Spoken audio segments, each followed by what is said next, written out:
growing crops, vegetable, fruits and rearing animals for our use is known as silk को produce करना from silkworm, right? इन सबको देखते हुए farming को दो टाइप में डिवाइड कर दिया गया है इस पे। देखो, there are two main types of farming. सबसे पहले आता है सबसिस्टेंस फार्मिंग, और उसके तो राख बन गया, हाँ या ना। अब राख बन करके राख पूरा इस मिट्टी में फैल गया, और सर जैसे ही मिट्टी में राख फैला, दैट मीन्स राइस हम लोग डेली, तुम लोग मार भात चोखा खा के आते हो, अरे सॉरी तुम लोग तो पुलाव खा के, पुलाव, अरे हम लोग गरीब है, हम लोग मार भात खा के आते हैं डेली, ठीक है। बेकूदे लगी ये तुम। आज हम लोग क्लास 8 जो ज्योग्राफी का चैप्टर है एग्रीकल्चर, राइट, इसका हम लोग आज पोस्टमार्टम करेंगे। ये हमारा पार्ट 1 रहेगा। इसके बाद कल जो है हम लोग इसका पार्ट 2 पढ़ेंगे, ठीक है। तो सबसे पहली बात आता है कि सर आप पहले ये बताइए कि एग्रीकल्चर का मतलब क्या होता है। एग्रीकल्चर का मतलब क्या होता है, what do you mean by agriculture. तो देखो, growing crops, fruits, vegetables and rearing animal for our use. यानी कि सर हम लोग सब्जियां उगाते हैं, फल उगाते हैं, फसल उगाते हैं, पशुपालन करते हैं अपने यूज के लिए, उसी को हम लोग बोलते हैं एग्रीकल्चर। बात समझ में आ गया ना। एग्रीकल्चर क्या होता है sir, growing crops, vegetable, fruits and rearing animal for our use is known as vegetables. Very nice. उसके बाद देखो, ये जो वेजिटेबल होता है, वेजिटेबल को कहते हैं it is a primary activity. क्या है ये, प्राइमरी एक्टिविटी है। हम लोग को पता होना चाहिए कि जो इकोनॉमिकल एक्टिविटी होता है वो 3 प्रकार का होता है। कौन कौन सा, primary, secondary, tertiary. Primary, secondary, tertiary. उसी तरीके से जो एग्रीकल्चर आता है वो आता है हमारा प्राइमरी एक्टिविटी में। किसमें आता है, प्राइमरी एक्टिविटी में आता है। सर एग्रीकल्चर प्राइमरी एक्टिविटी में क्यों आता है, एग्रीकल्चर प्राइमरी एक्टिविटी में क्यों आता है, क्योंकि प्राइमरी एक्टिविटी में क्या होता है कि इस एक्टिविटी में रिसोर्सेज, जो नेचुरल रिसोर्सेज है, इसका डायरेक्टली यूज हम लोग करते हैं, लाइक लैंड, सॉइल और वाटर। ये सब क्या है, ये सब का सब जो है नेचुरल रिसोर्सेज है, और इसका डायरेक्टली यूज हम लोग करते हैं एग्रीकल्चर में। That's why agriculture is a primary activity, right. अब तुम्हारे एनसीईआरटी में एक स्टोरी लिखा हुआ है, एनसीईआरटी में एक स्टोरी लिखा हुआ है, जिस स्टोरी में क्या है कि 3 बच्चे हैं, गुरप्रीत, माधव, टीना। ये सब जो है विलेज में टहल रहे थे। जब ये टहल रहे थे तो ये क्या देखे कि एक फार्मर जो है, एक फार्मर फील्ड में काम कर रहा है। वो फार्मर कहता है क्या कि हम जो है वो फार्मर क्या कर रहा था, वीट ग्रो कर रहा था। वो बोल रहा है कि हम वीट ग्रो कर रहे हैं, ठीक है। उसके बाद क्या देखा गया कि वो जो है सॉइल को और फर्टाइल बनाने के लिए उसमें मैन्योर डाल रहा है। क्या डाल रहा है, मैन्योर डाल रहा है, ठीक है। सॉइल क्या, ये मैन्योर क्या होता है, ये क्लास 8 के साइंस के फर्स्ट चैप्टर में क्रॉप प्रोडक्शन एंड मैनेजमेंट, उसमें पढ़ना है कि मैन्योर क्या होता है, ठीक है। तो इसमें क्या हुआ कि देखा वो कि वो फार्मर जो है सॉइल को फर्टाइल करने के लिए मैन्योर डाल रहा है। उसके बाद जब वीट ग्रो हो गया तो उसको ले जा करके और मार्केट में यानी कि मंडी में उसको बेचा। अब जब मंडी में बेचा तो उसके बाद क्या हुआ कि मंडी से वो वीट कहां गया, फैक्ट्री में गया, और फैक्ट्री में जाके उसका ब्रेड और बिस्किट बन गया। यानी कि ग्रो किया था वीट और बन गया क्या, ब्रेड और बिस्किट। ग्रो किया था वीट और बन गया ब्रेड और बिस्किट फैक्ट्री में जाकर के, ठीक है। तो ये क्या दिखाता है, ये दिखाता है कि जो क्रॉप है वो फाइनल प्रोडक्ट तक कैसे जा रहा है। यस और नो, जो क्रॉप है वो फाइनल प्रोडक्ट तक कैसे गया, इसको बोलते हैं इकोनॉमिकल एक्टिविटीज। क्या बोलते हैं, इकोनॉमिकल एक्टिविटीज। ध्यान दो इधर, this shows how a crop becomes a final product through different economical activities. इसमें हम लोग ये देखें कि जो क्रॉप है वो ब्रेड बन गया, जो वीट है वो ब्रेड बन गया, बाई डिफरेंट इकोनॉमिकल एक्टिविटीज के द्वारा। ठीक है, तो यहां पे सर आप लिखे हैं क्या, इकोनॉमिकल एक्टिविटीज। तो आ जाओ देखते हैं कि इकोनॉमिकल एक्टिविटीज क्या होता है। देखो, इकोनॉमिकल एक्टिविटी तीन प्रकार का होता है, अभी जस्ट थोड़ी थोड़ी देर पहले हम लोग डिस्कस किए थे। प्राइमरी एक्टिविटी, सेकेंडरी एक्टिविटी और टर्शियरी एक्टिविटी। आ जाओ, इस स्लाइड में सब कुछ डन ना। ये एनसीईआरटी का स्टोरी है, एग्रीकल्चर क्या होता है हम लोग ये जान लिए, फिर हम लोग ये देखें कि एग्रीकल्चर जो होता है सर वो प्राइमरी एक्टिविटी होता है। बोलो यस, वेरी गुड। अब आगे देखते हैं, राइट। नेक्स्ट, हाँ, 3 टाइप्स के इकोनॉमिकल एक्टिविटी होते हैं। सबसे फर्स्ट में आता है primary activity. Sir primary activity क्या होता है, वैसा एक्टिविटी जिसमें हम लोग नेचुरल रिसोर्स का डायरेक्ट यूज करते हैं। वैसा एक्टिविटी जिसमें हम लोग नेचुरल रिसोर्स का डायरेक्ट यूज करते हैं, वैसे एक्टिविटी को बोलते हैं प्राइमरी एक्टिविटी। यहां पे देखो 2 पॉइंट में लिखा गया है। पहला point, direct use of natural resources. आ गया बात समझ में।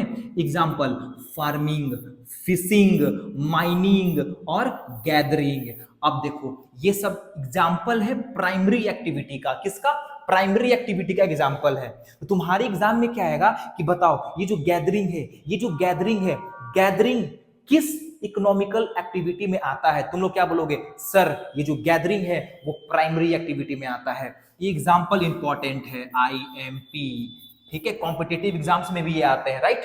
Fishing sir primary activity, farming sir primary activity. यानी देखो ब्रेन का यूज करना है कि जिस भी प्रोसेस में लैंड का यूज हो, जैसे माइनिंग, माइनिंग में क्या होगा कि हम लोग लैंड में ड्रिल करेंगे, राइट। तो माइनिंग भी क्या हो जाएगा, प्राइमरी एक्टिविटी हो जाएगा। डन। अब आगे देखते हैं, अब आता है सेकेंडरी एक्टिविटी। अब क्या आता है, सेकेंडरी एक्टिविटी आता है। देखो, थिंग्स आर मेड और मैन्युफैक्चर्ड यूजिंग रॉ मटेरियल। देखो ये जो प्राइमरी एक्टिविटी है ये हम लोग को देता है रॉ मटेरियल। जैसे हम लोग पिछले एग्जांपल में पढ़े थे, ये हम लोग को दिया था वीट, और ये वीट से क्या बन जाता है, ये वीट से ब्रेड बन गया। तो ये जो ब्रेड बना, this is called secondary activity. यानी कि सर जो रॉ मटेरियल है उसका यूज करते हैं हम लोग इंडस्ट्री में और उसको मैन्युफैक्चर करते हैं, वो हमारा एक्टिविटी जो हो जाता है वो होता है सेकेंडरी एक्टिविटी, राइट।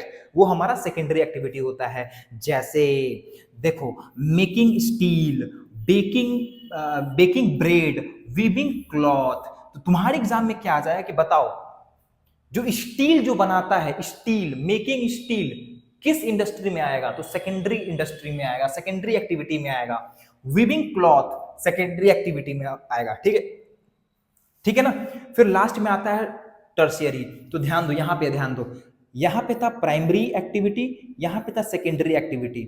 और टर्शियरी एक्टिविटी क्या करता है, ये प्राइमरी एक्टिविटी और सेकेंडरी एक्टिविटी को सपोर्ट करने का काम करता है, राइट।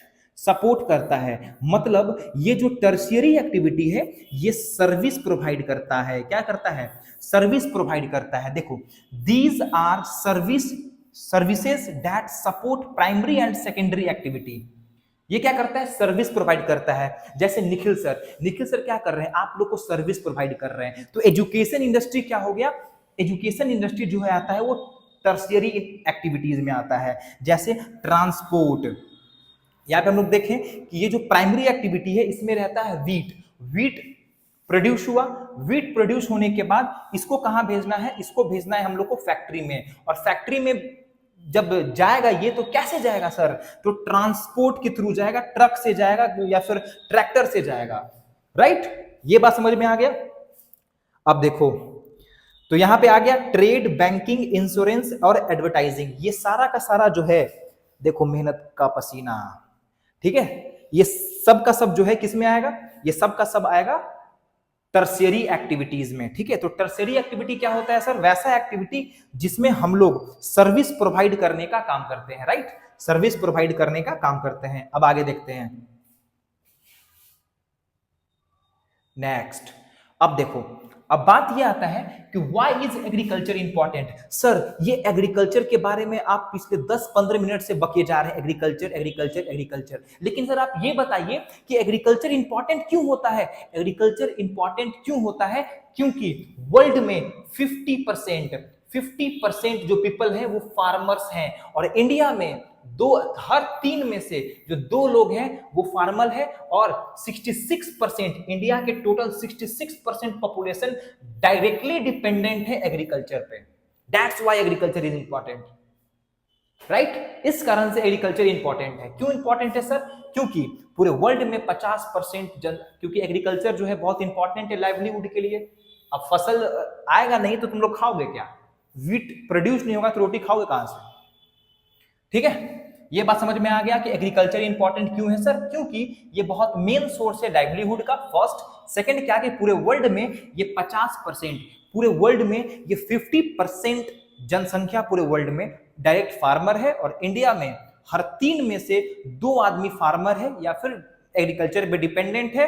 अगर परसेंटेज में बात करें तो 66% जो है जनसंख्या वो डिपेंडेंट है किस पे? एग्रीकल्चर पे। Very good.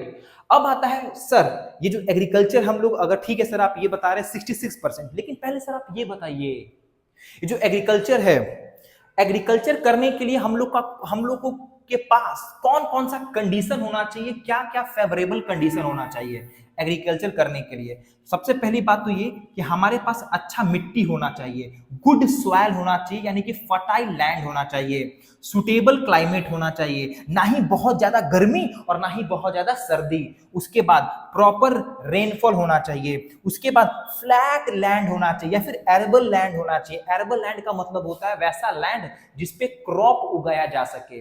फॉर एग्जाम्पल, जैसे देखो अगर हम तुमसे ये बोले एक पहाड़ है और इस पहाड़ पे तुमको खेती करना है, राइट, और दूसरे बच्चे से बोले कि तुम्हारे पास एक ये लैंड है, इस पे भी खेती करना है, तो सिंपल सी बात है कि सर दूसरे वाले जो फ्लैट लैंड है इस पे शानदार खेती होगा और इस पे खेती शानदार नहीं होगा।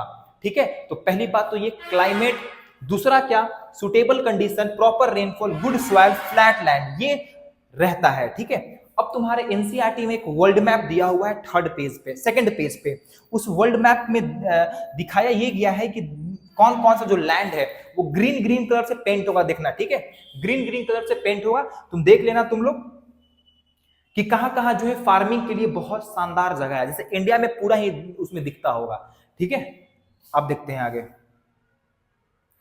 अब आता है एग्रीकल्चर। देखो कल्चर, यहां पे हम लोग बात कर रहे हैं कल्चर के बारे में। कल्चर कितने प्रकार के होते हैं? देखो कल्चर सबसे पहले आता है एग्रीकल्चर, उसके बाद आता है सेरीकल्चर, उसके बाद आता है पीसी कल्चर, ये हो गया तुम लोग के लिए इंपॉर्टेंट, पीसी कल्चर। उसके बाद आता है विटीकल्चर, उसके बाद आता है हॉर्टिकल्चर। ठीक है, तो एग्रीकल्चर के बारे में हम लोग पढ़ लिए कि growing of crops and rearing animal is known as agriculture, also called farming, जिसमें हम लोग लैंड का, सॉइल का, वाटर का और एनिमल्स का यूज करते हैं। सेरीकल्चर क्या होता है सर? सिल्क को प्रोड्यूस करना from silk worm, right, silk को प्रोड्यूस करना फ्रॉम सिल्क वॉर्म। सेरीकल्चर क्या होता है sir? Sericulture growing silk worms to make silk, silk worm को ग्रो करवाना, किस लिए सर? सिल्क प्रोड्यूस करने के लिए, सिल्क बनाने के लिए, राइट। अब आगे देखते हैं, helps farmer to earn more money. अब इससे ज्यादा जो है प्रॉफिटेबल जो ये होता है सेरीकल्चर होता है। ठीक है, उसके बाद आता है पीसी कल्चर। पीसी कल्चर मतलब क्या? फिश का फार्मिंग, फिश का फार्मिंग। ठीक है, मछली पालन जिसको हम लोग कहते हैं हिंदी में, मछली पालन, राइट, जैसे टैंक में हो गया, पॉन्ड्स में हो गया, जब हम लोग मछली को पालते हैं तो उस कल्चर को बोलते हैं पीसी कल्चर। ठीक है, उस कल्चर को बोलते हैं पीसी कल्चर। फिर आता है विटीकल्चर। विटीकल्चर क्या होता है सर? तो ग्रोइंग ऑफ ग्रेप्स, अगर तुम अंगूर जमा रहे हो, अंगूर, अगर अंगूर जमा रहे हो, ग्रोइंग ग्रेप्स को कहते हैं विटीकल्चर। क्या बोलते हैं? विटीकल्चर बोलते हैं। और हॉर्टिकल्चर क्या होता है? जब हम लोग फ्रूट्स, वेजिटेबल्स, फ्लावर्स, कहीं तुम लोग देखे हो ना कि कहीं कहीं होता है कि पूरा ऐसे अपने फील्ड में पूरा का पूरा कोई गुलाब लगा के रखा है, कोई गेंदा का फूल लगा के रखा है। ठीक है, तो फ्लावर को ग्रो करवा रहा है तो वो आ जाएगा हॉर्टिकल्चर में। कोई अंगूर का खेती कर रहा है तो वो आ जाएगा किसमें? विटीकल्चर में। कोई अगर फिश फार्मिंग कर रहा है, मछली पालन कर रहा है, वो आ जाएगा क्या? पीसी कल्चर में। कोई अगर सिल्क मेक कर रहा है, सिल्क वॉर्म को ग्रो करवा रहा है, वो आ जाएगा सेरीकल्चर में। यहां तक बात समझ में आ गया? Very good. उसके बाद देखो, अगर हम ये बात बोले जैसे तुम इमेजिन कर लो कि जो हमारा ये एग्रीकल्चर है, agriculture is like a machine, agriculture is like a system, right.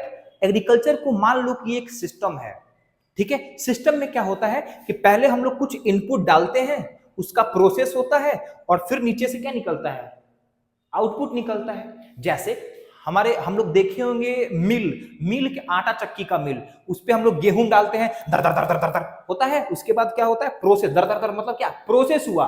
उसके बाद नीचे से आटा निकलता है, आउटपुट में क्या निकला, आटा निकला।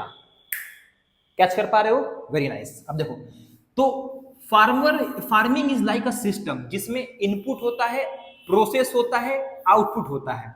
इनपुट में कैसे सर, हम लोग मिट्टी में फर्टिलाइजर डालते हैं, सीड डालते हैं, पानी डालते हैं, तो ये हम लोग इनपुट दिए। ये भी एग्जाम में आएगा कि इनपुट का तुम एग्जांपल बताओ, तो वाटर, फर्टिलाइजर, सीड हम लोग किस में डाल दिए, मिट्टी में डाल दिए, राइट। उसके बाद उसका होगा प्रोसेस। प्रोसेस मतलब क्या, प्लोइंग किए सर, सोइंग किए सर, इरिगेशन किए और हार्वेस्टिंग किए। ये तुम लोग को पता होना चाहिए क्योंकि हम लोग ये पढ़ चुके हैं chapter 1 crop production science chapter 1 में, कि प्लोइंग क्या होता है, हार्वेस्टिंग क्या होता है, सोइंग क्या होता है और इरिगेशन क्या होता है। इसका हम लोग प्रोसेस किए। उसके बाद निकला आउटपुट। आउटपुट में क्या निकलता है सर, ऑफ कोर्स क्रॉप निकला, मिल्क, वेजिटेबल, ये सब हमारा आउटपुट का क्या है, एग्जांपल है, राइट। तो हम लोग अगर एग्रीकल्चर को अगर एक सिस्टम समझे तो हम लोग इनपुट आउटपुट और प्रोसेस के बारे में देख लिए। थोड़ा सा और डिटेल में जानते हैं इनपुट। देखो यहाँ पे इनपुट में क्या, जैसे सीड, हम लोग सीड डालते हैं, फर्टिलाइजर एंड केमिकल्स डालते हैं, मशीनरीज हो गया, लेबर हो गया, राइट। सीड, फर्टिलाइजर, मशीनरी और लेबर, ये किसका एग्जांपल है, इनपुट्स का, थिंग्स नीडेड फॉर फार्मिंग। तो इनपुट में क्या, सीड्स डाले, फर्टिलाइजर डाले, केमिकल्स डाले और मशीनरी डाले, ठीक है, मशीनरी और लेबर, ये सब एग्जांपल हुआ तुम्हारा इनपुट का। उसके बाद प्रोसेस में क्या, प्लोइंग, सोइंग, इरिगेशन, वीडिंग और हार्वेस्टिंग। प्लोइंग मतलब सर मिट्टी को कोरना, ये हो गया प्लोइंग। सेकेंड चीज सोइंग क्या सर, स्कैटरिंग ऑफ सीड। इसमें हम लोग देखे थे कि दो तरीके से, बाई ब्रॉडकास्टिंग और बाई सीड ड्रिल्स, दो तरीके से हम लोग स्कैटर करते हैं सीड को। उसके बाद आता है इरिगेशन, पानी पटाना। उसके बाद वीडिंग, अनवांटेड प्लांट को हटाना। हार्वेस्टिंग मतलब क्रॉप को काटना। और आउटपुट में निकलता है हमारा क्रॉप, वेजिटेबल, मिल्क, एग, उल, ये सब किसके एग्जांपल है, आउटपुट के एग्जांपल है, ठीक है। जैसे लिखवाया जा रहा है वैसे कॉपी में छाप लेना है, ठीक है, और एग्जाम में टेप किया जाना है। अब आगे देखते हैं फार्मिंग क्या होता है sir, input plus process, output, ठीक है। इनपुट डाले, प्रोसेस हुआ, आउटपुट निकला। समझ में आ गया, इनपुट, आउटपुट और प्रोसेस। इस स्लाइड से क्वेश्चन आएगा बहुत ज्यादा, ठीक है। अब आगे देखते हैं, अब देखते हैं हम लोग टाइप्स ऑफ इनपुट। इनपुट जो हम लोग डाल रहे हैं वो कितने प्रकार के होते हैं। एक होता है तुम्हारा फिजिकल इनपुट, जैसे सनलाइट, रेनफॉल, टेम्परेचर, सॉइल और स्लोप। ये क्या हो गया, ये हमारा हो गया फिजिकल इनपुट। फिजिकल इनपुट में आता है सनलाइट, रेनफॉल, टेम्परेचर, सॉइल और स्लोप। एग्जाम में आगे लिख दोगे, वेरी नाइस। ह्यूमन में क्या होता है, जैसे लेबर, स्टोरेज, मशीन और केमिकल। लेबर, हम लोग फील्ड में लेबर लगाते हैं, हम लोग ग्रेन्स को स्टोर करते हैं, हम लोग मशीन लगाते हैं हार्वेस्ट करने के लिए, हम लोग केमिकल, फर्टिलाइजर, पेस्टिसाइड्स, मैन्यूर, ये सब डालते हैं हम लोग फील्ड में। ये सब हो जाता है ह्यूमन इनपुट। आ रहा है बात समझ में। तो हम लोग यहां तक पढ़ लिए थे ना, how many types of input, 2 types of, कौन कौन सा, फिजिकल और ह्यूमन इनपुट, ठीक है। अब हम लोग आगे देख रहे हैं, आगे क्या है सर, आगे है ऑर्गेनिक फार्मिंग। क्या होता है, what do you mean bye organic farming. Sir organic farming एक ऐसा फार्मिंग है जिसमें हम लोग किसी भी तरीके का कोई भी केमिकल्स यूज नहीं करते हैं। आ रहा है बात समझ में। सर ऑर्गेनिक फार्मिंग ऐसा फार्मिंग होता है, कॉन्सेंट्रेट बिल्कुल मेरी तरफ, मेरी बातों पे बिल्कुल फोकस करना है, कुछ नहीं सोचना है माइंड में, ठीक है। सर ऑर्गेनिक फार्मिंग एक ऐसा फार्मिंग होता है जिसमें हम लोग किसी भी तरीके का कोई केमिकल यूज नहीं करते हैं। Only natural things like compost and cow dung, compost and cow dung use करते हैं। हम लोग नेचुरल चीज यूज करते हैं, जैसे कंपोस्ट और cow dung. No genetic modification, crop में किसी भी तरीके का जेनेटिक मॉडिफिकेशन नहीं करते हैं, और क्रॉप जो है नेचुरली ग्रो होता है। क्या होता है? नेचुरली ग्रो होता है। तो अगर ऑर्गेनिक फार्मिंग में हम 2-3 पॉइंट तुम लोगों से पूछे तो बता दोगे? सर पहला, ऑर्गेनिक फार्मिंग में हम लोग किसी भी तरीके का कोई भी केमिकल यूज नहीं करते हैं, सिर्फ नेचुरल चीज यूज करते हैं। जैसे गाल पे ऐसे हाथ रख के नहीं बैठना है, बिल्कुल स्ट्रेट बैठना है, बैकबोन स्ट्रेट। हाँ सर, इसमें हम लोग काउडंग और कंपोस्ट का यूज करते हैं, जिससे क्या होता है कि जो प्लांट है वो नेचुरली ग्रो करता है। बोलो यस। अब आगे देखते हैं। तो ऑर्गेनिक फार्मिंग के बारे में 2 या 3 पॉइंट तुम लोग लिख लोगे, एग्जाम में आएगा तो लिख लोगे ना। अब आगे देखते हैं। अब आता है types of farming. Types of farming, ठीक है। टाइप्स ऑफ फार्मिंग में थोड़ा सा हम लोग इंट्रोडक्शन देखते हैं, फिर आगे लिखा हुआ है टाइप्स ऑफ फार्मिंग। हाँ ठीक है, मेरे को लगा गलत साइड बन गया क्या। देखो टाइप्स ऑफ फार्मिंग, सुनो मेरी बात। Farming is different in different place, it depend upon. हम लोग को पता है सर, अलग अलग जगह पे अलग अलग तरीके का फार्मिंग होता है। यस और नो?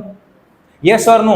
और ये फार्मिंग डिपेंड करता है किन किन चीजों पे, कि सर वहां का वेदर कैसा है, राइट सर, वहां का सॉइल कैसा है, वहां पे टूल्स एंड मशीन्स कैसे हैं, नंबर ऑफ वर्कर्स कितने हैं, ठीक है। और इसी तरीके से हम लोग देखें कि जो फार्मिंग है इनको 2 भागों में बांट दिया गया है।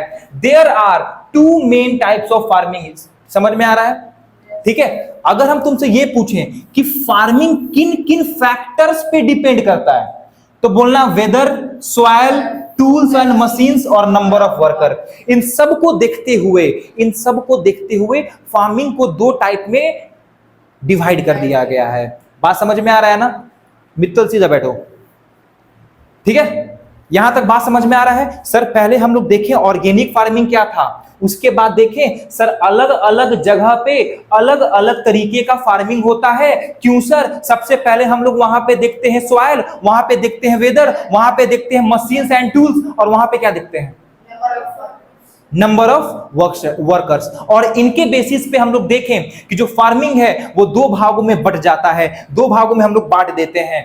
देखो अच्छा स्लाइड है ना, बहुत मेहनत किया गया है इस पे।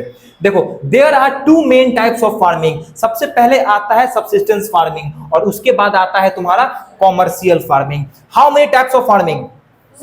कौन कौन से? सब्सिस्टेंस और सर ये डिवाइड किया गया है किन फैक्टर्स पे? नंबर ऑफ, उसके बाद टूल्स एंड वेदर्स, और इनके बेसिस पे सर 2 तरीके का फार्मिंग में हम लोग डिवाइड करते हैं फार्मिंग को, मतलब ठीक है। सबसे पहले आता है सब्सिस्टेंस फार्मिंग और सेकेंडरी में आता है कॉमर्शियल फार्मिंग। बोलो यस। सर ये जो सब्सिस्टेंस फार्मिंग है फिर ये 2 तरीके का है, एक होता है प्रिमिटिव और दूसरा होता है इंटेंसिव। बोलो, एक होता है दूसरा होता है, ये किस टाइप का फार्मिंग है? आ रहा है बात समझ में? सर सब्सिस्टेंस फार्मिंग जो है ये 2 तरीके का फार्मिंग है। एक 2 तरीका 2 टाइप्स इसमें आते हैं, एक होता है प्रिमिटिव और दूसरा होता है इंटेंसिव।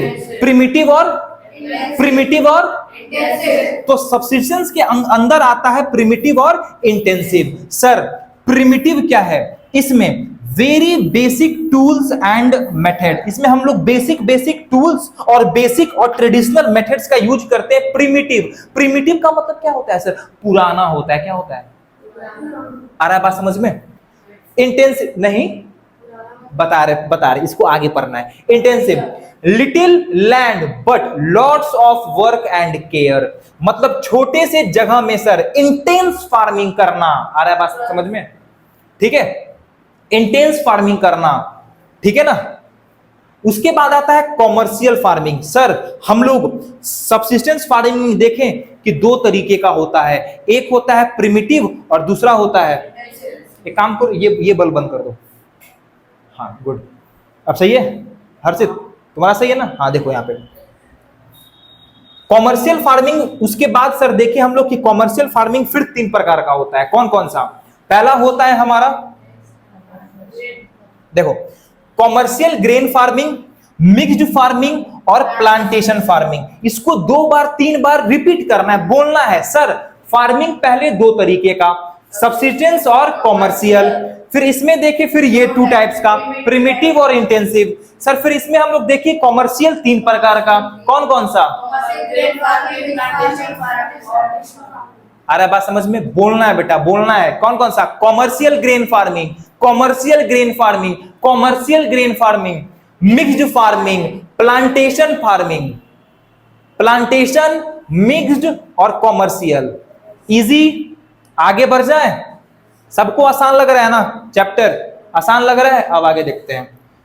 तो फ्लोचार्ट बना लोगे ना, पहले लिखना है इस तरीके से, फिर सब्सिस्टेंस फार्मिंग का फिर 2 पार्ट, प्रिमिटिव और इंटेंसिव लिख देना है। उसके बाद कॉमर्शियल फार्मिंग में देखें हम लोग 3 part, commercial grain farming, mixed farming और प्लांटेशन फार्मिंग।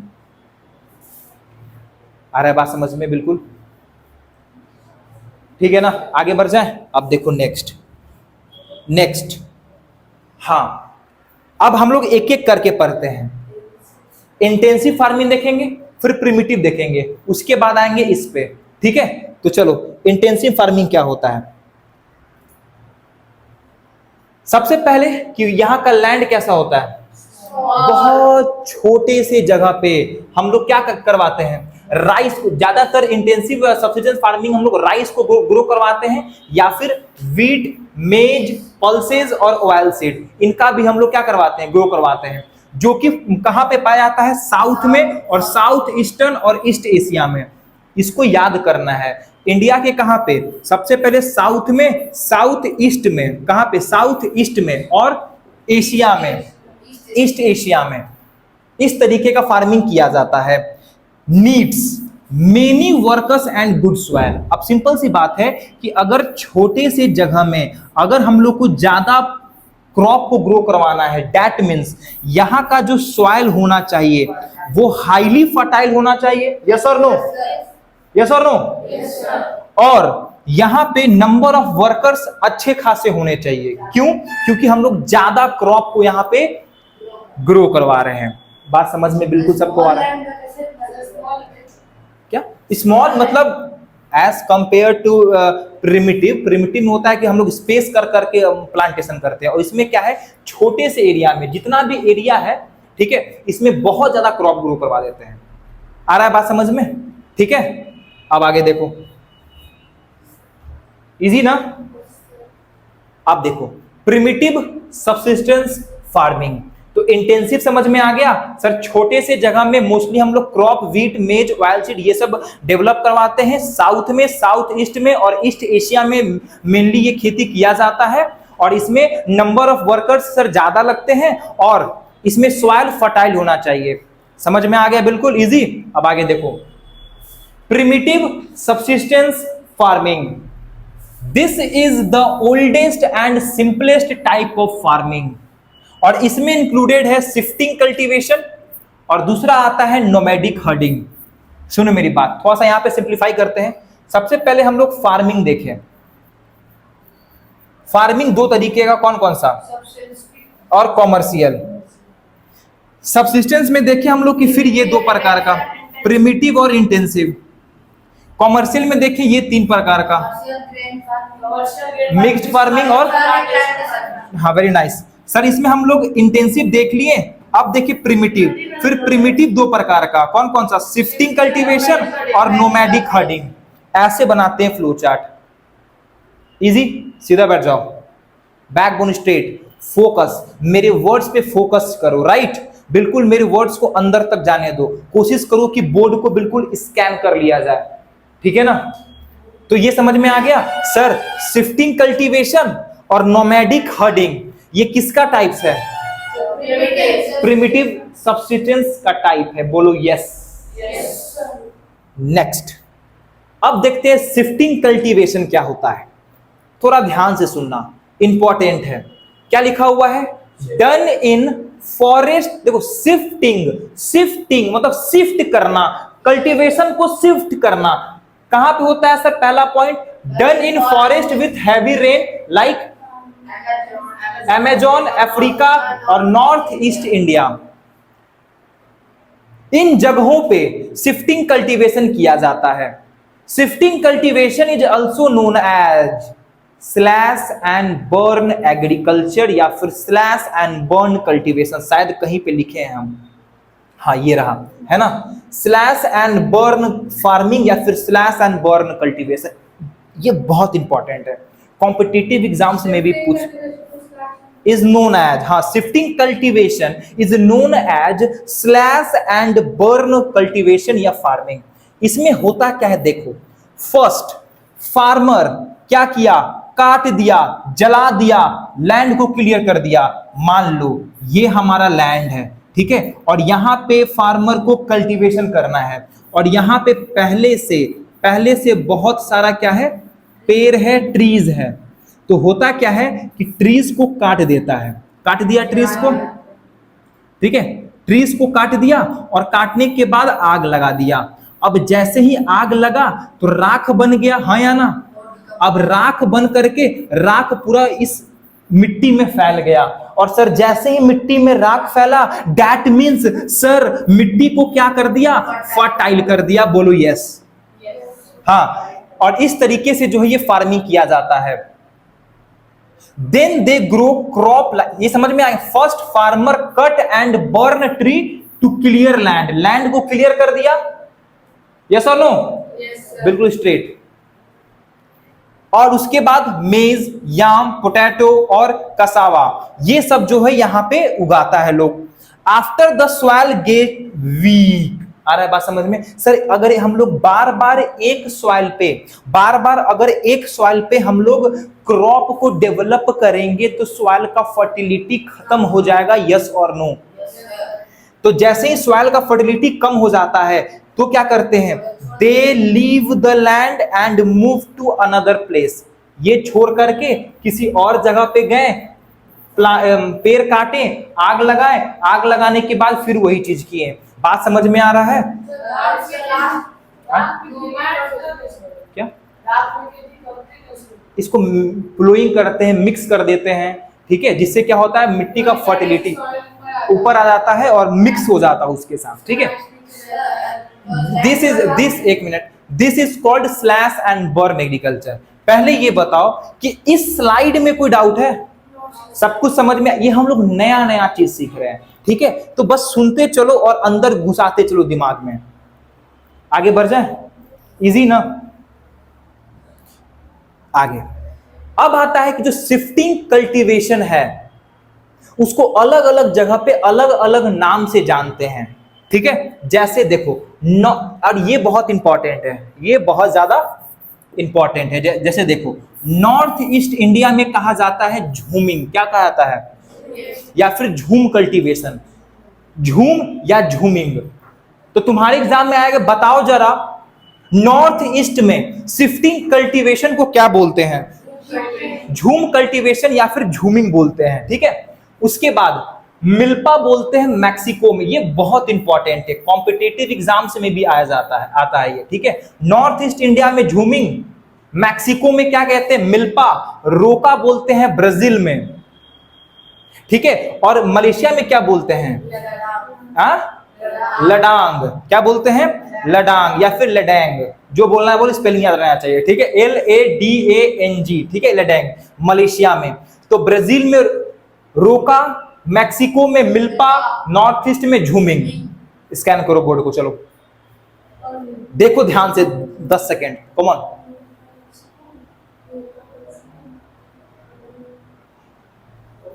डन ना, अब आगे देखते हैं। अब आता है नोमैडिक हर्डिंग, एक बार वापस चलो, देखो प्रिमिटिव में हम लोग सबसे पहले हम लोग इंटेंसिव पर हैं, समझ में आ गया, पूरा बात समझ में आ गया ना। उसके बाद देखो हम लोग प्रिमिटिव पर है, प्रिमिटिव दो प्रकार का, शिफ्टिंग और नोमैडिक।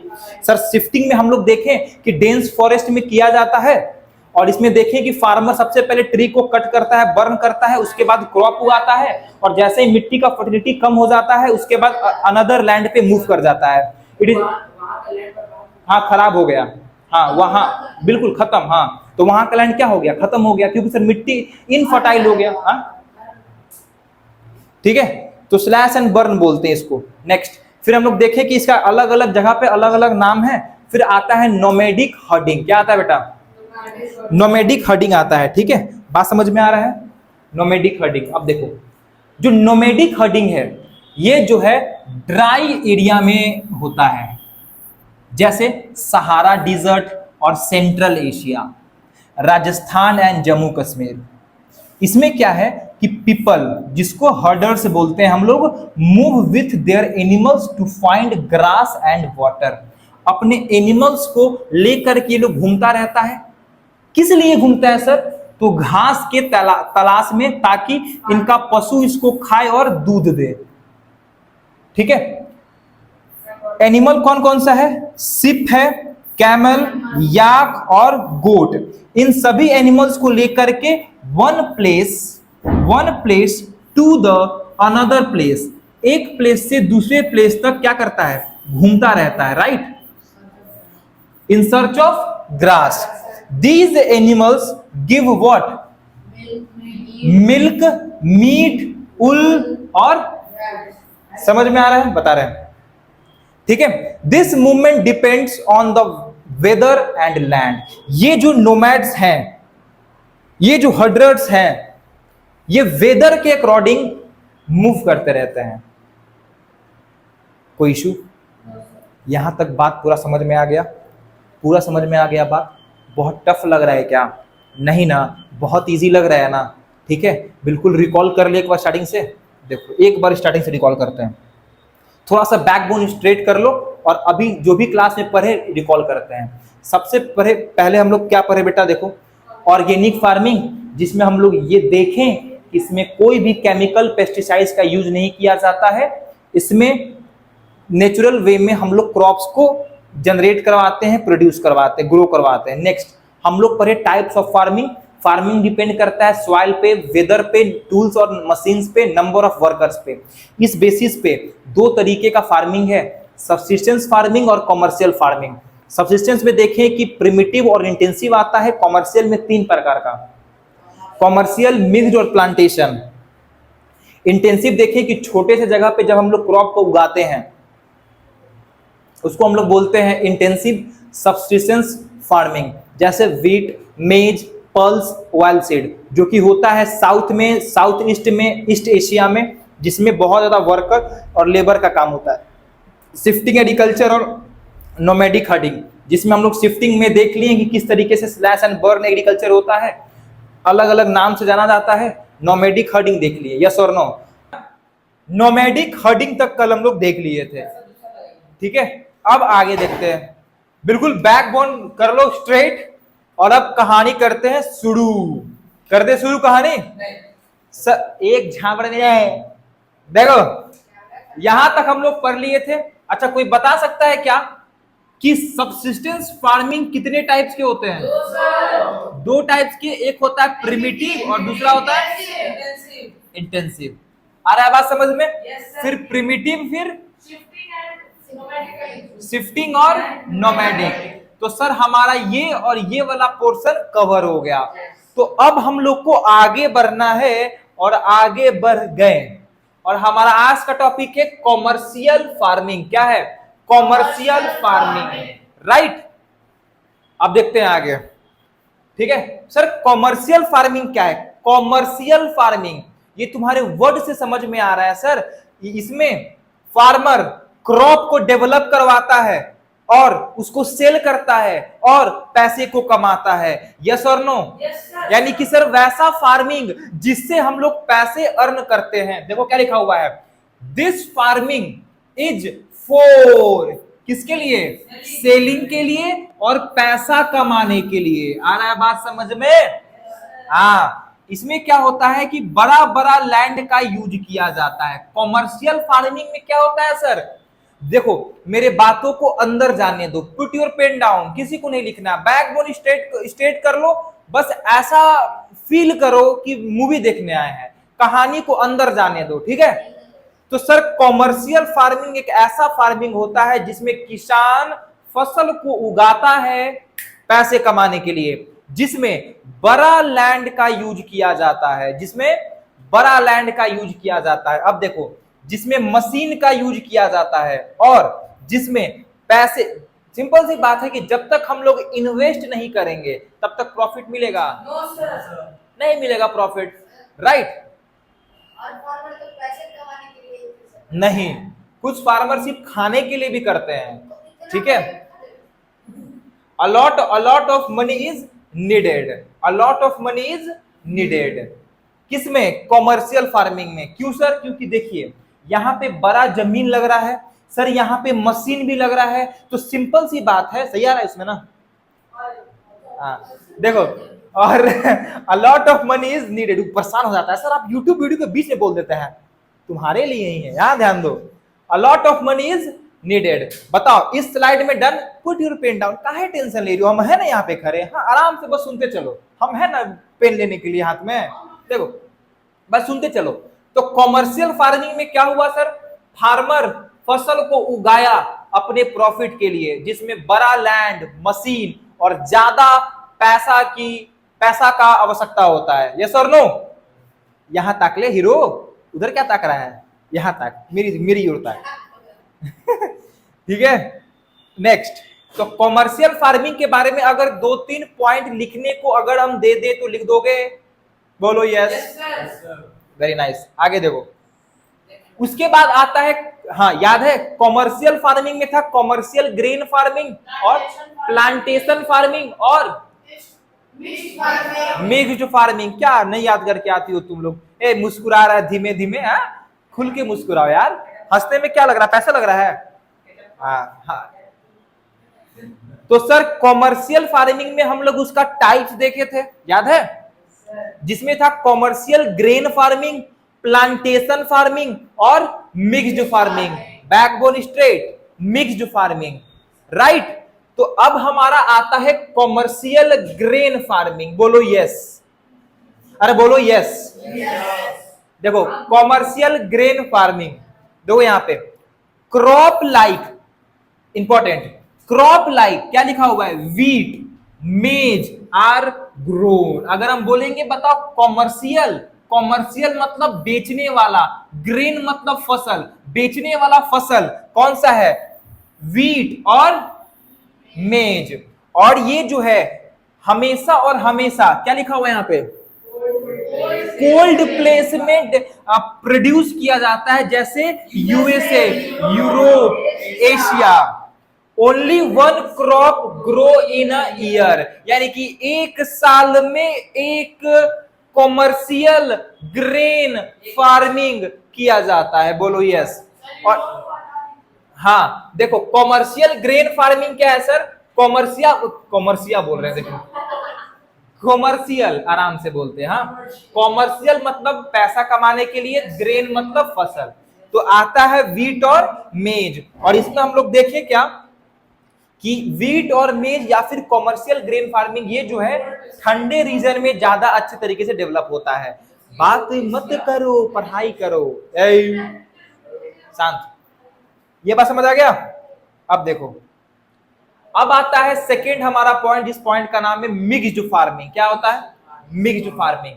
तो मिक्स्ड फार्मिंग, इसमें क्या होता है? देखो land is use for both crops and animals.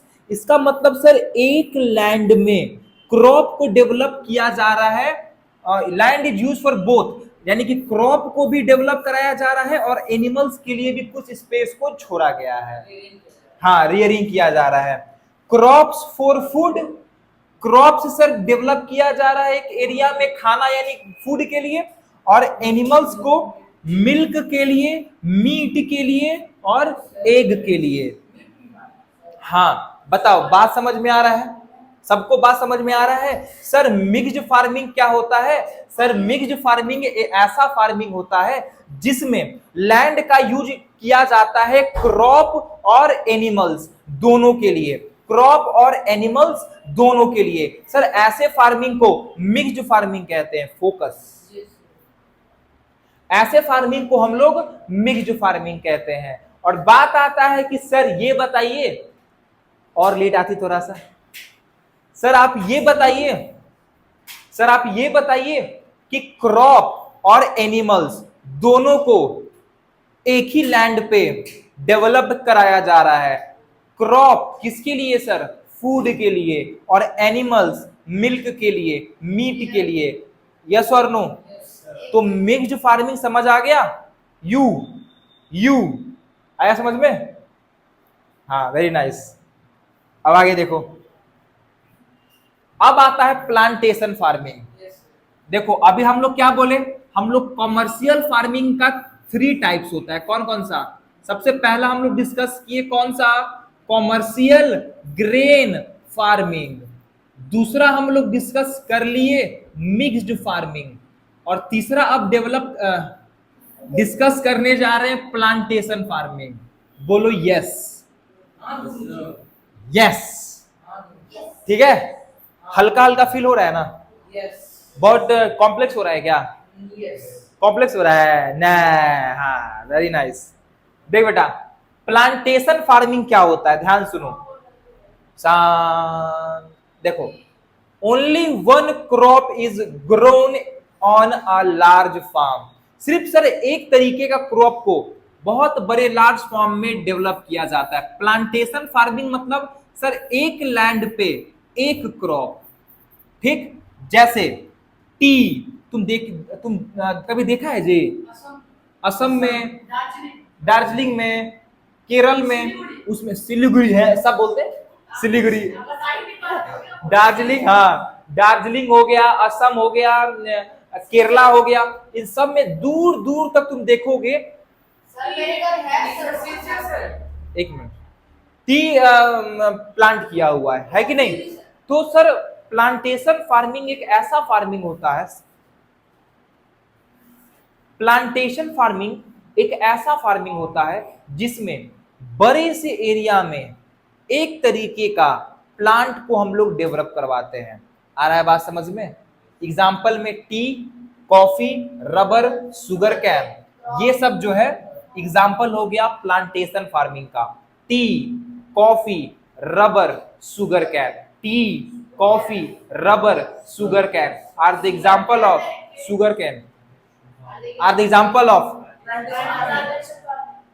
Plantation farming, ठीक है। Crops are sent to the factory, और हम लोग को पता है सर, प्लांट को डेवलप करवाते हैं, फैक्ट्री में भेजते हैं, वहां से चाय पत्ती बन के आता है, कॉफी बन के आता है, रबर बन के आता है, राइट, चीनी बन के आता है।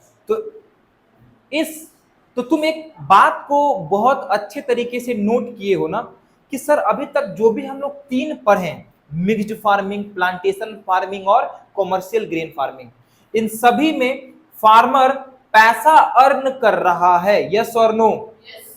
हाँ, अब आगे देखते हैं।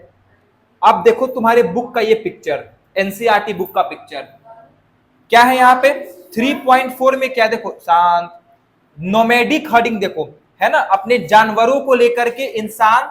देखो ये है, पता कौन है? ये आदित्य है और ये तेजस्वी है, दोनों बहुत बात करता रहता है क्लास में। देखो यही करोगे, ठीक है, पढ़ लो, इंजीनियर बन जाओ। देखो तो शांत, दिख रहा है यहाँ पे सर, ये लोग, हम लोग नोमैडिक हर्डिंग देख रहे हैं कि पशु, ये जो है आदित्य और तेजस्वी अपना जानवर को लेकर के और एक जगह से दूसरी जगह पे ले जा रहा है, किसके लिए? घास खिलाने के लिए इसको। और यहाँ पे देखो शुगर कैन प्लांटेशन, ये पता है कौन है? कौन है ये? अरे ये ढांचा है, इंसान नहीं है। एक नहीं होता है, ऐसे होता है उसमें, हाँ जो भी है इंग्लिश ऐसे, ठीक है। शांत शांत। और शुगर कैन प्लांटेशन दिख रहा है, देखो बड़े से एरिया में, देखो शांत, क्या कर रहे हो? बड़े से एरिया में सिर्फ और सिर्फ, देखो सिर्फ और सिर्फ क्या दिख रहा है तुमको? गन्ना दिख रहा है, शुगर कैन दिख रहा है, ठीक है ना। ये एनसीईआरटी का पिक्चर है। अब देखो आगे, अब आता है प्लांटेशन फार्मिंग। प्लांटेशन फार्मिंग, हाँ, इसी को प्रोसीड किया गया है, प्लांटेशन फार्मिंग।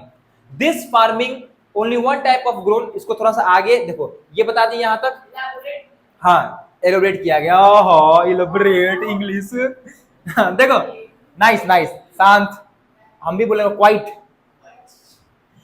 देखो इस फार्मिंग में क्या होता है, शांत, इस फार्मिंग में क्या होता है, हम लोग देख लिए कि सर एक लैंड पे एक तरीके का क्रॉप को डेवलप कराया जाता है। Example tea, coffee, sugar cane, banana, rubber, cotton. जिसमें क्या होता है कि बहुत ज्यादा पैसा, बहुत ज्यादा वर्कर, आ रहा है बात समझ में, good transport and good transport का जरूरत होता है। अगर एक बड़े फील्ड में एक तरीके का क्रॉप लगाया जाएगा तो बताओ बताओ इसको बोने के लिए, सोन करने के लिए नंबर ऑफ वर्कर्स बहुत ज्यादा लगेंगे कि नहीं लगेंगे? जब उसका हार्वेस्टिंग होगा तो ट्रांसपोर्ट सिस्टम लगेगा कि नहीं लगेगा? वर्कर को देने के लिए सर पैसा लगेगा कि नहीं लगेगा? और उसके बाद ट्रांसपोर्ट के बाद ये फैक्ट्री में भेजा जाएगा। ये याद रखना, ये जो प्लांटेशन जो है फार्मिंग, ये ज्यादातर ट्रॉपिकल या फिर वार्म एरिया में किया जाता है। जैसे हमारे केरला में बहुत शानदार प्लांटेशन फार्मिंग किया जाता है, ठीक है ना, शानदार बिल्कुल। आगे देखो एग्जाम्पल रबर। रबर कहां पे, ये बहुत इंपॉर्टेंट है, हाँ ज्यादातर कॉम्पिटिटिव, मतलब रबर का जो ये है ना क्वालिटी मलेशिया में शानदार। देखो तो रबर कहां पे, मलेशिया। रबर कहां पे, मलेशिया। रबर कहां पे, मलेशिया। कॉफी कहां पे, कॉफी कहां पे, कॉफी कहां पे, टी कहां पे, इंडिया और श्रीलंका, इंडिया और श्रीलंका। टी कहां पे, रबर कहां पे, मलेशिया। रबर कहां पे, कॉफी कहां पे, आ गया बात समझ में? तो rubber, tea, coffee, sugar cane, cotton, ये सारा का सारा एग्जाम्पल है प्लांटेशन फार्मिंग का। सर प्लांटेशन फार्मिंग में बड़े से लैंड में ज्यादा क्रॉप को डेवलप करवाते हैं, जिसमें ज्यादा वर्कर लगता है, वर्कर को देने के लिए पैसा बहुत ज्यादा। एनसीईआरटी मत खोलो, एनसीईआरटी का ही छापा लाइन है सब, बस तुम समझो। हाँ बस कहानी सुनते चलो, सारा का सारा एनसीईआरटी से छाप के आए हैं, ठीक है। हाँ देखो उसके बाद देखो हाँ क्या कहां थे हम, हाँ तो सर वर्कर को देने के लिए पैसा चाहिए। सर जब हार्वेस्टिंग होगा तो ट्रांसपोर्ट सिस्टम चाहिए, उसके बाद जाता है ये फैक्ट्री में। और ये जो प्लांटेशन फार्मिंग है ये ज्यादा ट्रॉपिकल, कहां, ट्रॉपिकल यानी कि वार्म एरिया में शानदार डेवलप होता है। जैसे रबर का बात करें मलेशिया, कॉफी का बात करें ब्राजील, टी का बात करें इंडिया और श्रीलंका। राइट, डन यहां तक? देखो यहां तक हो गया, यहां तक हो गया ना, हो गया यहां तक। अब आगे देखते हैं। अब आता है मेजर क्रॉप्स। मेजर क्रॉप्स देखो, मेजर क्रॉप्स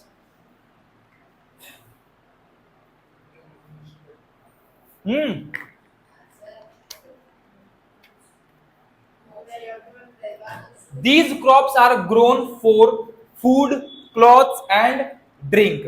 फूड क्रॉप में कौन कौन सा आता है देखो, wheat, rice, maize, millets. Fibre crops में आता है जूट। देखो ये एग्जाम में आता है तुम लोग के, which of the following example is the fibre crop, तो जूट। और ड्रिंक में आता है टी और कॉफी। हम लोग रोज पीते हैं चाय, नहीं पीते हो? कौन कौन सा बच्चा नहीं पीता चाय? नहीं पीते हो? वेरी नाइस, वेरी नाइस, हाँ वेरी नाइस, वेरी, हाँ नीचे करो, ठीक है। हम तो पीते हैं। कॉफी पीते हो? अच्छा तुम लोग जेनजी ना हो जी, हम लोग बूढ़े इंसान है ना। दूध पीते हैं सर, दूध, वेरी नाइस। आप देखो यहाँ पे ड्रिंक शांत, हाँ अरे तू तो जूस पीता है, अमीर है तू। ड्रिंक,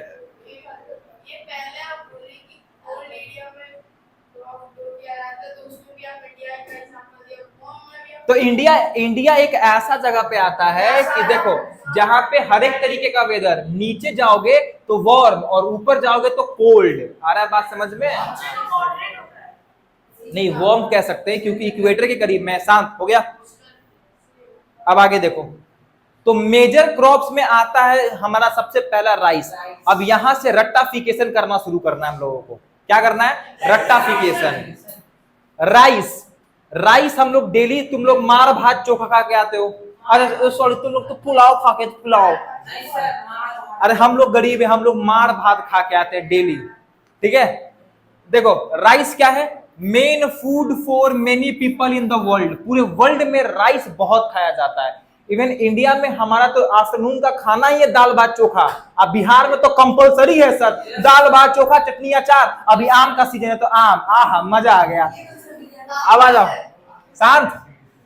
और ये देखो, ग्रो वेल इन हॉट और वेट प्लेसेस, ठीक है, जिसमें क्या चाहिए, देखो शांत, राइस, राइस को ज्यादा टेम्परेचर चाहिए, ज्यादा रेनफॉल चाहिए, और जो है सॉइल कैसा चाहिए, क्ले सॉइल चाहिए, यानी गिल्ला मिट्टी चाहिए, गिल्ला मिट्टी जिसके अंदर ज्यादा वाटर होल्डिंग कैपेसिटी हो, ठीक है, जिसके अंदर water holding capacity. Top countries that grow rice, देखो चाइना, इंडिया, जापान, श्रीलंका। तुम लोग क्यों बोल रहे हो, एक मिनट, हाँ थम जा, मेरे को बोलने दे, सिखाने दे। देखो चाइना, इंडिया, जापान, श्रीलंका और इजिप्ट, इन जगहों पे ज्यादातर राइस का प्रोडक्शन किया जाता है। हाँ देखो, अभी अभी जो अभी 10th का पेपर हुआ है ना, अभी 10th का पेपर, उस पेपर में ये क्वेश्चन था, the place like West Bengal, West Bengal, West Bengal में राइस का प्रोडक्शन ज्यादा होता है हमारे यहाँ, and Bangladesh farmer grow 2-3 rice crop in a year, 2 से 3 क्रॉप एक साल में राइस का ग्रो करवा लेते हैं। कहां पे, बांग्लादेश में और वेस्ट बंगाल में। ये हाँ यहां देखो, वेस्ट बंगाल में, पहले समझाने दो बेटा मेरे को, हाँ उसके बाद बोलना। वेस्ट बंगाल में क्या था, वे अभी अभी 10th के पेपर में ये क्वेश्चन आया हुआ है कि कौन से स्टेट में सबसे ज्यादा राइस का प्रोडक्शन होता है, वेस्ट बंगाल में होता है, राइट, समझ में आ रहा है ना। तो सर राइस के प्रोडक्शन के लिए ज्यादा टेम्परेचर चाहिए, ज्यादा रेनफॉल चाहिए और क्ले सॉइल चाहिए, ठीक है, ज्यादा टेम्परेचर, ज्यादा रेनफॉल और क्ले सॉइल चाहिए, ठीक ना।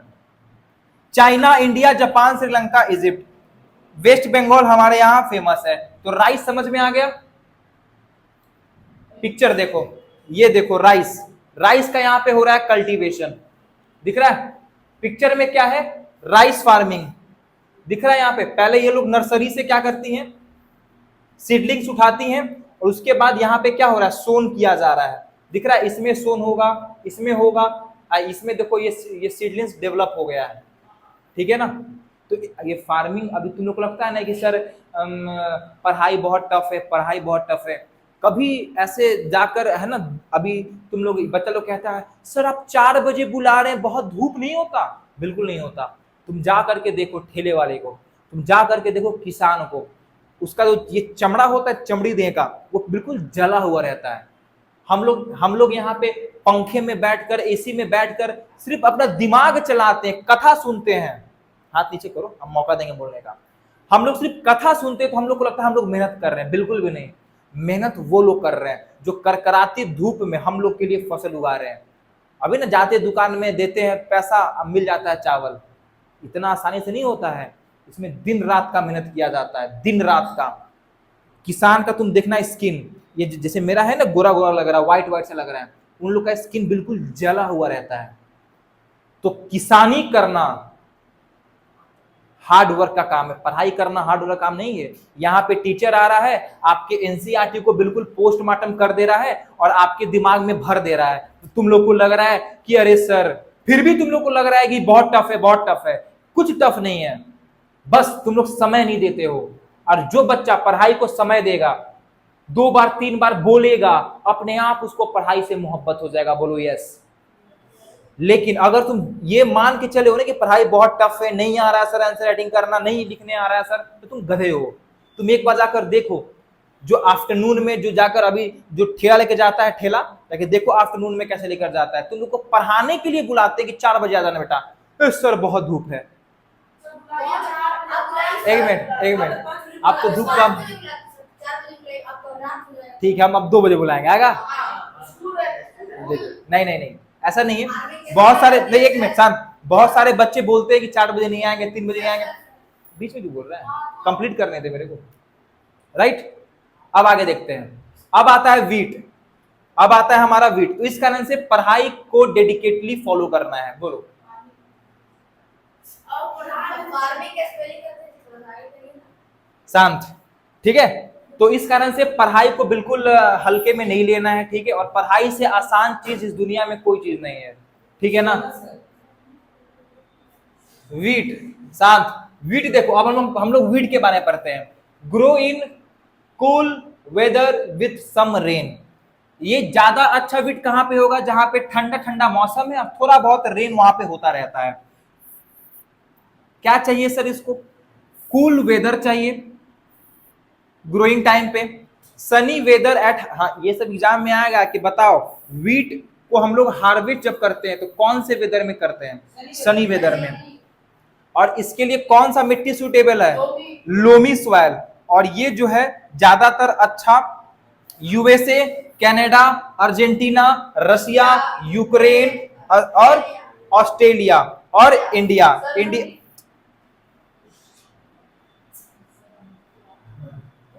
और इंडिया में ज्यादातर जो है वीट ठंडे में उगता है। तो एग्जाम में क्या होगा आएगा? एग्जाम में क्या आएगा कि सर ये जो वीट है, वीट के लिए सुटेबल कंडीशन कौन कौन सा है? बोल दोगे ना? Cool weather, sunny weather at the time of harvesting. उसके बाद sir loamy soil. Loamy soil क्या होता है? सॉफ्ट एंड रिच सॉइल, बिल्कुल सॉफ्ट होता है और उसमें फर्टिलिटी अच्छा खासा होता है, ठीक है। यहां तक बात समझ में आ गया? वीट बोलो हाँ, गुड। ये देखो वीट है ना, फिगर 3.8 देखो दिख रहा है। ये यहां पे क्या हो रहा है? वीट का हार्वेस्टिंग हो रहा है। ये एनसीईआरटी का है ना, हाँ, कंबाइन। आप देखो मिलेट, जिसको हम लोग बाजरा कहते हैं, क्या कहते हैं? बाजरा। बाजरा में क्या है? इसको it is also known as, क्या लिखा हुआ है पढ़ो?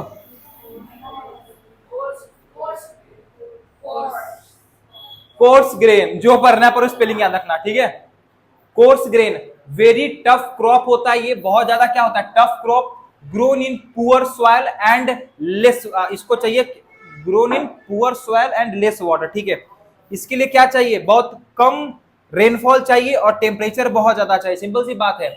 मिलेट्स, बाजरा। बाजरा ऐसे जगह पे होगा जहां पे क्या हो रहा है जहां पे टेम्परेचर बहुत ज्यादा है और जहां पे रेन, सीधा बैठ जा, रेन कम है। रेन क्या है? कम है। ये देखो क्या दिख रहा है तुम लोगों को? बाजरा कल्टीवेशन दिख रहा है?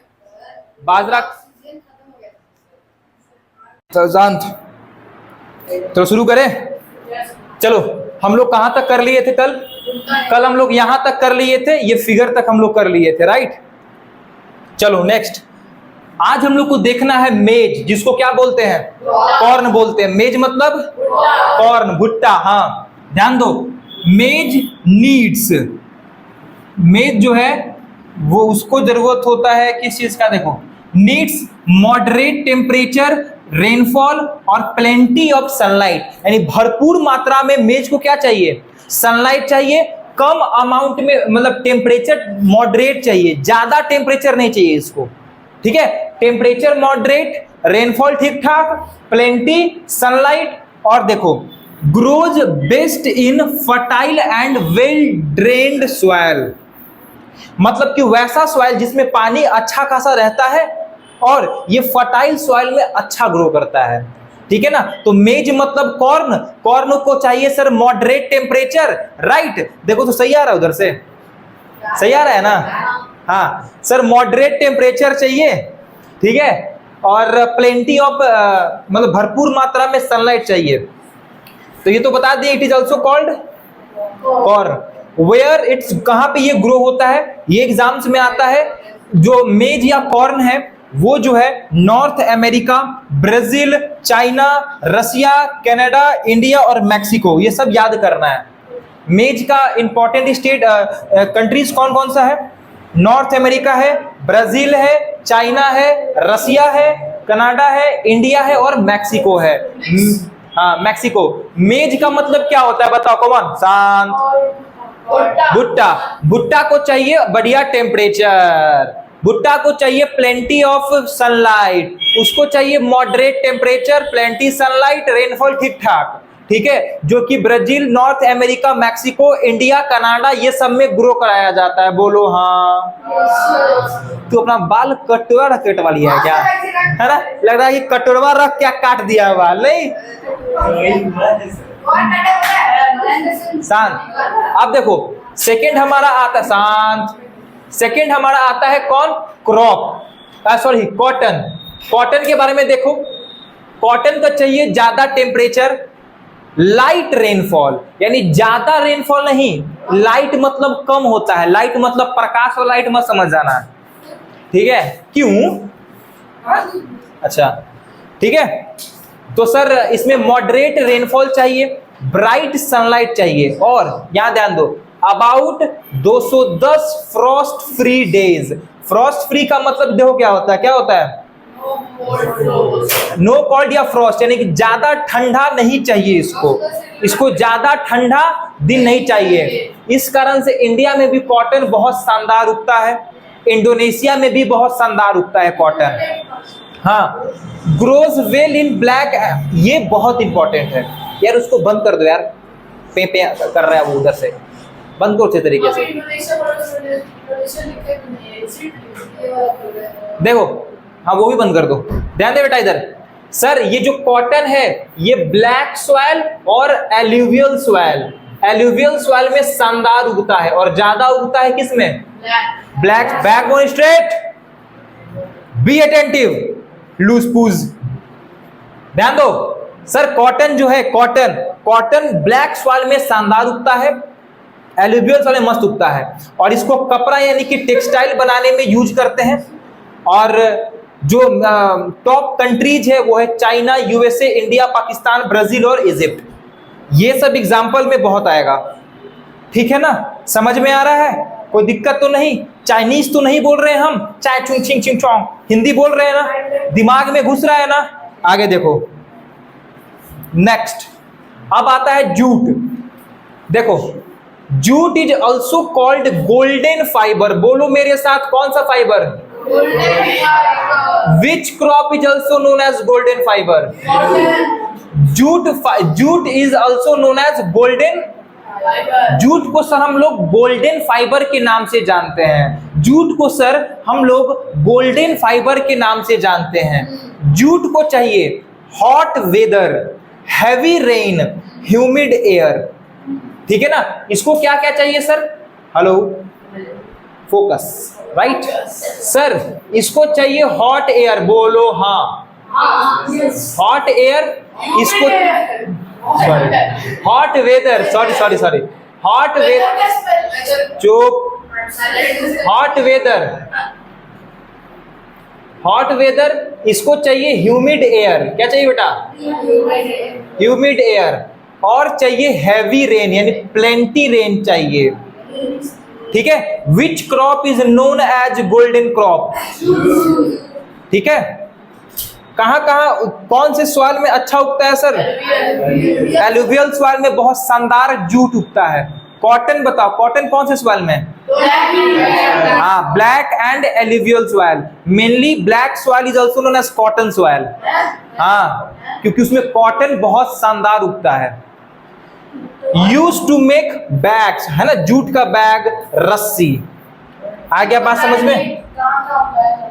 इसमें दिया ही नहीं है, दिया हुआ है, बताओ कहाँ? बांग्लादेश छूट गया होगा, बता दो। बांग्लादेश, बांग्लादेश और इंडिया याद कर लेना। चाइना भी है चाइना उसमें। बस अब बाकी देख लेना, शांत। तो जूट में क्या है sir? Jute is also known as golden fibre, ठीक है सर? ये जो है बहुत ज्यादा focus humid air, heavy rainfall और हॉट वेदर में डेवलप होता है। अच्छा हाँ, एलुवियल सॉइल में ये सही तरीके से डेवलप हो पाता है, कोई इश्यू? अब आता है कॉफी।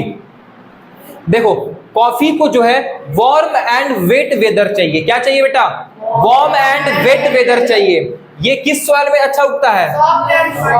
लोमी सॉइल में। किस में? कॉफी किस सॉइल में शानदार उगता है?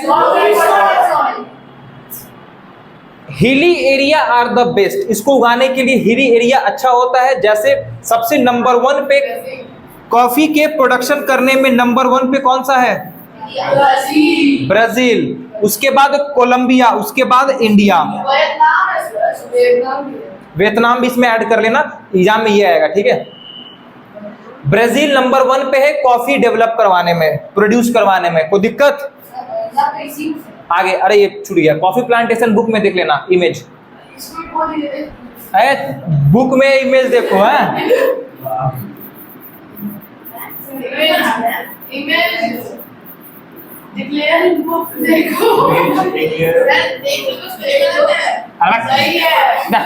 इमेज देखो बुक में। चलो नेक्स्ट एनसीईआरटी में एक इंटरेस्टिंग फैक्ट लिखा हुआ है, देखो सर कॉफी के बारे में पूरा चीज पता हुआ है। हाँ देखो, शांत। Coffee was discovered around 850 AD। सबसे पहली बात तो ये कि जो कॉफी है उसको डिस्कवर किया गया था 850 AD में। आद्या फोकस। By an Arab goatherd name Kaldi. एगो चरवाहा था जो बकरी चलाता था, जिसका नाम क्या था? मित्तल नहीं, जिसका नाम था काल्दी। काल्दी जो है जब बकरी चरा रहा था तो उसकी ही saw his goat become energetic after eating berries of plant. वो देखा कि जब एक प्लांट के बेरीज को जब उसकी बकरी खाई तो बिल्कुल एनर्जी उसके अंदर आ गया, आप कूदने लगी। ये तुमने फाइट देखा है गाय का और आदमी का फाइट? टिश टिश टिश देखा है? वैसे ही एनर्जेटिक हो गया। एक यूट्यूब पे एक वीडियो है गाय और मैन का फाइट, काऊ एंड मैन। हाँ देखो शांत, देखो तो वो क्या देखा कि जब वो बकरी चला रहा था तो एक बेरीज को जैसे ही उसकी बकरी खाई तो उसकी जो बकरी है वो बिल्कुल एनर्जाइज्ड हो गई, ठीक है। और वो जो प्लांट था वो किसका प्लांट था? कॉफी का प्लांट था। और 1850 में काल्डी के द्वारा कॉफी का खोज किया गया। अब देखो टी, ग्रोन इन प्लांटेशन, जिसको चाहिए cool climate, plenty rainfall whole year. और ये जो है only tenders leaves are picked for tea best. हाँ यहाँ पे स्पेस, जो सॉफ्ट टी देखो है ना, जो सॉफ्ट लीफ होता है टी का जो सॉफ्ट लीफ होता है, करा नहीं, जो सूख जाता है वो वेस्ट हो जाता है, ठीक है। जो एकदम नरम सॉफ्ट होता है ना टी का जो पत्ता, अरे चाय का जो पत्ता नरम। हाँ ठीक है, ठीक। हम तुम लोग थोड़ा मुस्कुराते रहो, हाँ ना बोलते रहो, ठीक है। अब ये सब जगह पे जो है टी अच्छा पाया शांत, ये सब जगह पे टी अच्छा पाया जाता है। Kenya, India, China, Sri Lanka. कोई दिक्कत? अब देखो, अब शांत, बिल्कुल शांत, फोकस करो यहाँ पे। एग्रीकल्चरल डेवलपमेंट के बारे में हम लोग पढ़ रहे हैं। क्या लिखा हुआ है यहाँ पे? Agricultural development. इसका मतलब क्या होता है? This means improving farming to grow more crops. बोलो हाँ। Improving farming to grow more crops, feed more people. अगर ये हो गया दैट मीन्स एग्रीकल्चर क्या हो गया? डेवलप हो गया। सर अगर हम लोग फसल को ज्यादा ग्रो करवा रहे हैं और ज्यादा लोग उस फसल को खा पा रहे हैं, दैट मीन्स एग्रीकल्चरल डेवलपमेंट, यानी एग्रीकल्चर का क्या हो गया? डेवलपमेंट हो गया। It helps in fighting hunger and gives better food security. अगर सर एग्रीकल्चर किसी कंट्री में डेवलप, अगर किसी कंट्री में अगर एग्रीकल्चर डेवलप रहता है प्रॉपर तरीके से, दैट मीन्स सर वहां पे लोग भूखे नहीं मरेंगे और फूड सिक्योरिटी रहेगा। यस और नो? इसी को कहते हैं agricultural development. What do you mean by agricultural development? This means improving farming to grow more crops and feed more peoples. कोई इशू नहीं है? अब देखते हैं हम लोग फार्मिंग को इंप्रूव किस तरीके से कर सकते हैं। फार्मिंग को इंप्रूव हम लोग किस तरीके से कर सकते हैं, ध्यान दो। पहला, use more land for farming. ज्यादा से ज्यादा लैंड्स का हम लोग यूज करेंगे फार्मिंग में तो सिंपल सी बात है एग्रीकल्चर डेवलप होगा। यस और no? Second, grow more crops. Third, use better seed. Four, use machine and tractors. Use fertiliser and good water यानी कि इरिगेशन। सर हम लोग इन तरीकों से अपने फार्मिंग को इम्प्रूव कर सकते हैं। कैसे सर? लैंड बड़ा लेंगे, उसमें ज्यादा क्रॉप उगाएंगे, मशीन का यूज करेंगे, हार्वेस्टिंग इरिगेशन करेंगे, फर्टिलाइजर डालेंगे, मशीन का यूज करेंगे। डन ना? तो what is agricultural development and the way of improve farming समझ में आ गया? कोई दिक्कत? पक्का ना? आगे देखो, डिफरेंट कंट्रीज डिफरेंट फार्मिंग। हाँ, अलग अलग कंट्री में अलग अलग तरीके का फार्मिंग होता है। बोलो यस। देखो, in poor country like India, people जो हम लोग के पास जो है स्मॉल फार्म्स होते हैं। यस और no? Grow food for their family. ज्यादातर हम लोग फैमिलीज के लिए भी ज्यादातर हम लोग डेवलप करवाते हैं। लेकिन in rich country like USA, Canada, इसमें क्या होता है? पीपल हैव बिग फार्म, उनके पास बहुत बड़े बड़े फार्म होते हैं और फूड को ग्रो करवाते हैं फॉर बिजनेस। यस और नो? जैसे इंडिया में मेनली लोग खाने के लिए डेवलप करवाते हैं और बड़े बड़े कंट्री में बड़ा बड़ा फार्म होता है और वहां पे मतलब हजारों हेक्टेयर फील्ड में मतलब क्रॉप को लगता वो फोकस, ठीक है। और उसके बाद ग्रेन्स को डेवलप यानी प्रोड्यूस कराया जाता है और उसको मार्केट में बेचा जाता है। देखो, इंडिया के फार्म के बारे में पढ़ते हैं। मुन्ना लाल का स्टोरी देखो। मुन्ना लाल जो है आदिलाबाद में रहता है, क्या है? आदिलाबाद में रहता है, जो कि गाजीपुर उत्तर प्रदेश में है, राइट। मुन्ना लाल के पास 1.5 हेक्टेयर का एक छोटा सा फार्म है। वो ग्रो करवाता है राइस और पल्सेस साल में 2 बार। वो जो है मार्केट से सीड लेता है, ट्रैक्टर रेंट पे लेता है, उसको प्लो करता है और सम फ्रेंड उसका कुछ फ्रेंड जो है वही बैल का यूज करते हैं, वो ट्रैक्टर का यूज करता है। वो जो है इरिगेशन के लिए ट्यूबवेल वाटर यूज करता है, कुएं से पानी निकालता है और उसको इरिगेट करता है। हाँ, छोटा होता है, 150। अभी कंपैरिजन देख रहे हैं, अभी शांत रहो, ठीक है। तो 1.5 हेक्टेयर का लैंड है, उसमें क्या करता है कि ट्रैक्टर का यूज करता है 2 बार ये राइस, और साल में 2 बार राइस और पल्सेज ये ग्रो करवाता है और ट्यूबवेल से ये पानी पटाता है। Munna Lal takes help from his family for farming.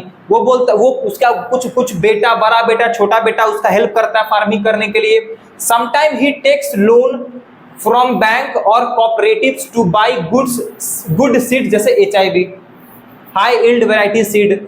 कभी कभी क्या करता है कि मुन्ना लाल के पास जब पैसा नहीं रहता है तो ये बैंक से और कुछ अपने दोस्तों से कोऑपरेटिव्स यानी कि अपने दोस्तों से कुछ लोन्स लेता है ताकि वो सीड खरीद सके, टूल्स खरीद सके। उसके बाद जब क्रॉप डेवलप हो जाता है तो he sell his crop in the mandi यानी मार्केट, ठीक है। और many farmer have no storage so they must sell crop even in if price is very low. बहुत सारे फार्मर्स के पास होता है ना कि कुछ स्टोरेज करने का उनके पास जगह नहीं होता है, राइट। स्टोरेज करने का जगह नहीं होता है तो बेचारे वो क्या करते हैं, अपने क्रॉप्स को क्या करते हैं, बहुत कम दामों पे बेच देते हैं, बहुत कम दामों पे। हाँ, गवर्नमेंट, जिससे क्या होता है, गवर्नमेंट प्लानिंग करते हैं कि कहाँ पे स्टोरेज दिया जाए। Government time to time plan लाता रहता है। तो ये मुन्ना लाल का स्टोरी था, समझ में आ गया ना? मुन्ना लाल का स्टोरी था। अब देखो यूएसए में क्या है। यूएसए में कौन आदमी का नाम पढ़ो, क्या है? जोए हॉर्न्स। जोए हॉर्न्स के पास देखो यहाँ पे कितना हेक्टेयर है। देखो यहाँ पे अबाउट 250 to 300 हेक्टेयर इसके पास फील्ड है और उसके पास कितना था, 1.5 हेक्टेयर। उसके कंपैरिजन में तो बहुत कम हो गया, है ना। अब ये क्या करता है कि Joy lives on the farm, अपने फार्म में ही रहता है। वो जो है corn, soybean, wheat, cotton, sugar beets, ये सब जो है उगाता है अपने फार्म में। जॉय, एक minute, what joys horns does. अब जॉय करता क्या है भाई? अब देखो ये क्या करता है, ये अपने सॉइल को टेस्ट करवाता है लैब में कि इसका न्यूट्रिशन कितना है। ये क्या कराता है कि सैटेलाइट का यूज करता है अपने फील्ड को चेक करने के लिए कि और हमारे फील्ड में क्या चाहिए। वो जो है make a plan for fertiliser, fertiliser कितना डालना है, कैसे डालना है, उसका प्लान करता है। This help him use chemical fertiliser only where needed. और इससे क्या होता है, सैटेलाइट से देखा, लैब में चेक कराया, तो इससे क्या होता है कि उसको पता होता है कि किस कॉर्नर पे ज्यादा देना है फर्टिलाइजर और किस कॉर्नर पे कम देना है।